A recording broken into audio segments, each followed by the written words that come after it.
आदिल बताता है कि बाहर निकलने के केवल दो रास्ते हैं, पूर्वी द्वार भारी सुरक्षा वाला और पश्चिम में एक पुरानी सुरंग जिसके बारे में अफवाह है कि यह भूतिया है।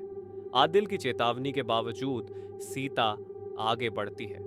आदिल पूछता है कि वह उस बम वाले इंसान की रिकॉर्डिंग कैसेट में जिस ग्रेव टॉर्चर का जिक्र हुआ है उसके लिए इतनी बेचैन क्यों है।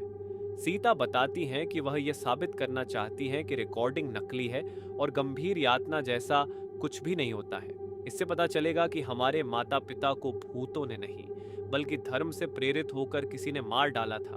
वे सुरंग में प्रवेश करते हैं और आदिल अपनी टॉर्च निकालता है। हालांकि जैसे ही वह बोलता है टॉर्च टिमटिमाती है और फिर बुझ जाती है।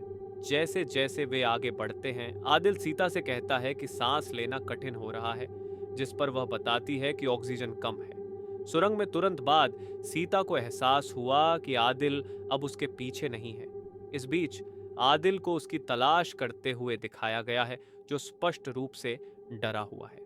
तब सीता को किसी की उपस्थिति का एहसास होता है और वह अपने पीछे एक बच्चे को देखती है।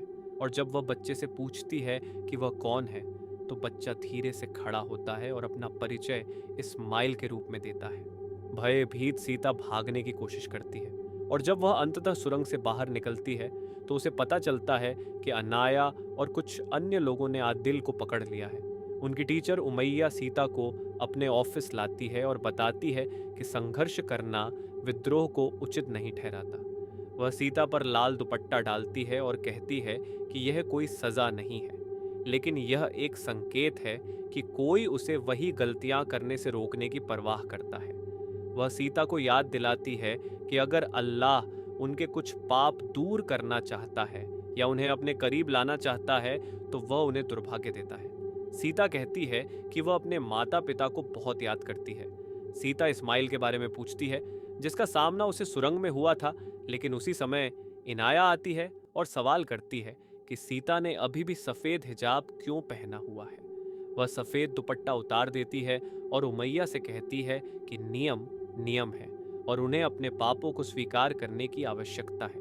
बाद में जैसे ही सीता अन्य छात्रों के साथ अपने छात्रावास की ओर चलती है, एक कार गुजरती है और छात्रों में से एक बताता है कि वह स्कूल का मालिक मिस्टर इल्हान है, जो उनकी शिक्षा का वित्त पोषण करता है।